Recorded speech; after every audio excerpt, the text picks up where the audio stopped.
안녕하세요, 청취자 여러분.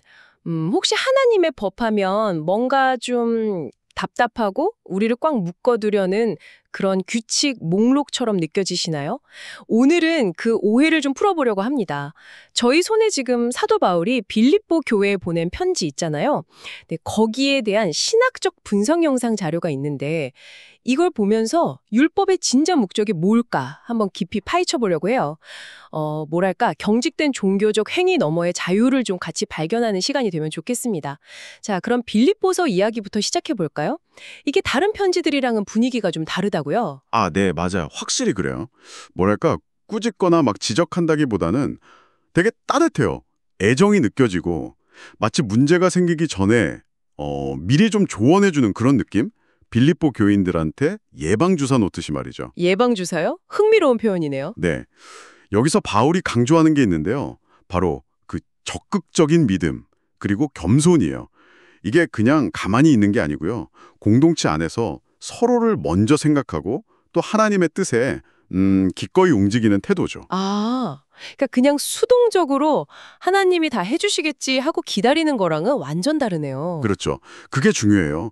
겸손하다고 해서 소극적인 건 아니라는 점. 근데 왜 사람들은 자꾸 이런 적극적인 믿음 대신에 그 규칙 자체에 얽매이는 쪽으로 갔을까요? 여기서 말씀하신 율법주의, 이게 나오는 거죠? 아, 네. 율법주의. 그게 당시 맥락에서는 예를 들면 할례를 꼭 받아야 구원받는다거나 아니면 어떤 음식은 절대 먹으면 안 된다거나 이런 외적인 규율에 막 집착하는 거예요. 하나님의 원래 의도, 그러니까 사랑이나 관계 같은 건 다 잊어버리고요. 껍데기만 남은 거네요. 맞아요. 그래서 바울이 개들을 삼가라 이렇게까지 강하게 얘기한 게 바로 이런 형식주의를 경계하라는 거였어요. 당시 유대 전통이나 또 뭐 헬레니즘 문화 같은 그런 압박 속에서 이런 게 쉽게 생겨날 수 있었거든요. 듣고 보니 자료에 나온 비유가 확 와닿네요. 우리도 왜 명절 제사나 아니면 뭐 직장 회식 자리 술 강요하는 문화 같은 거 있잖아요. 신앙이랑 좀 부딪혀도 오래된 관습이라 쉽게 못 버리는 그런 거랑 비슷하다는 거죠. 네, 그런 거죠. 당시 유대인 출신 그리스도인들한테는 할례 같은 건 정말 버리기 힘든 자기 정체성의 일부였을 거예요. 그렇죠. 심지어 베드로 사도조차도 이 문제 때문에 좀 흔들렸다는 기록이 있잖아요. 와, 그건 정말 솔직한 기록이네요. 그만큼 어려운 문제였다는 거겠죠. 네, 핵심은 바로 그거예요. 겉으로는 막 금식하고 기도하고 엄격하게 살아서 되게 경건해 보일 수 있어요. 근데 그게 하나님의 진짜 마음, 그러니까 그분이 원하시는 자유나 깊은 관계를 놓치게 만들 수 있다는 거죠. 아, 형식만 남고 알맹이는 빠진? 그렇죠.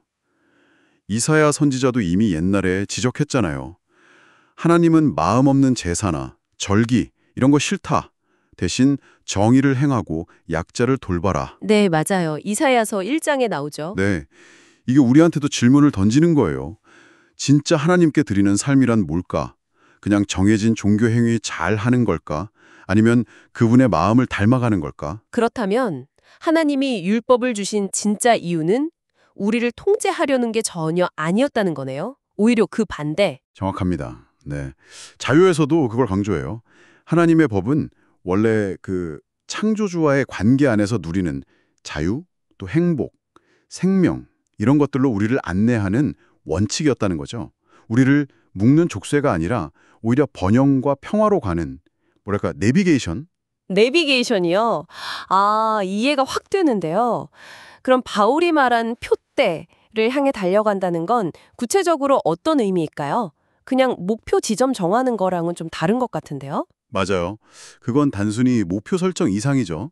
뭐랄까 율법주의의 함정이나 아니면 너무 세상적인 가치관에 빠지지 않도록 계속해서 하나님의 원래 의도, 그 기준점, 표대에 우리 삶의 초점을 계속 다시 맞추려는 그런 의식적인 노력을 말해요. 계속 방향을 확인하고 수정하는 거네요. 네, 청취자 여러분의 삶에도 이게 적용될 수 있어요. 우리가 눈에 보이는 현실 속에서 살아가지만 보이지 않는 하나님의 원칙, 그분의 마음을 따라 살려고 애쓰는 거. 그 끊임없는 방향 설정이죠. 아, 물론 쉽지는 않지만 그게 본질이라는 겁니다. 네. 오늘 이야기를 쭉 들어보니까 하나님의 법이라는 게 우리를 옥죄는 규칙의 목록이 아니라 오히려 그분의 성품을 닮아서 진정한 자유와 의미 있는 삶을 살도록 이끄는 안내서라는 거네요. 이 점이 청취자 여러분께는 어떻게 다가오시는지 궁금합니다. 그렇죠. 그냥 정해진 종교적인 행위를 하는 것 자체는 어쩌면 더 쉬울 수도 있어요. 체크리스트처럼요. 하지만 그 행위를 통해서 하나님이 정말 뭘 원하시는지 그분의 마음을 헤아리면서 사는 건 좀 더 깊은 고민과 노력이 필요하죠. 네, 더 어렵지만 진짜 관계와 자유는 그 길에 있다는 거군요. 성경은 그렇게 말하고 있어요. 마지막으로 한번 이런 질문을 던져보고 싶습니다. 혹시 여러분 삶에도 그 의미나 목적을 깊이 생각하기보다는 그냥 해야 하니까 혹은 남들도 다 하니까 따르는 어떤 습관이나 규칙 같은 건 없으신가요? 어떻게 하면 그저 행하는 것에서 한 걸음 더 나아가서 그 안에 담긴 이유와 하나님의 마음에 더 집중할 수 있을지 한번 조용히 생각해 보시는 건 어떨까요?